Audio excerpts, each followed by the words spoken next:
Kawikaan 17:28:30. Naghahasik ng kaguluhan ang taong baluktot ang isipan at sinisira ng tsismis sa magandang samahan. Tinutukso ng masamang tao ang kanyang kapwa at pinubuyo tungo sa landas na masama.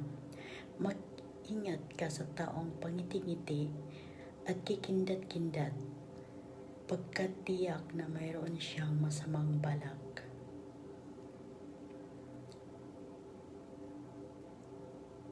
Thank you guys for watching. God bless us all. See you next video. Bye. Hello, good morning po. Ako po pala si Girlie Lopez, sumubok sa social media na biling vlogger. Palala ko lang po, Sunday ngayon. Happy Sunday everyone.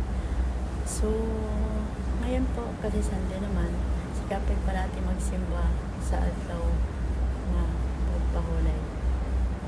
Mahinaat ko po na tayong lahat magsama-sama tungo sa landas ng ating tagumpay.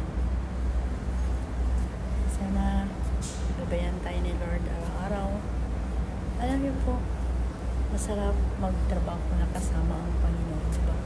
Subukan niyo. Kasi sinusubukan ko na po yan. Maganda talaga. Kasi parang hindi ka feeling na yung hindi ka magsalita. Yung ibig kong sabihin na hindi pala nakakapagod. Parang easy life lang. So, ganyan lang po. Sa mga followers ko, salamat. Maraming salamat sa mga suporta niyo sa akin. Kahit yung mga silent viewer dyan, okay, salamat din po sa pag-views niyo sa videos ko. Salamat din po sa mga laki nagsuporta sa akin. Sana hindi kayo magsawang mag-support sa akin. Dahil kung mag-viral ako dito sa social media, God knows and everything is katulong ako sa kapwa.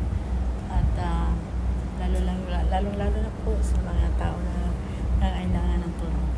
Salamat po. Maraming salamat. God bless everyone. Thank you for watching. Bye.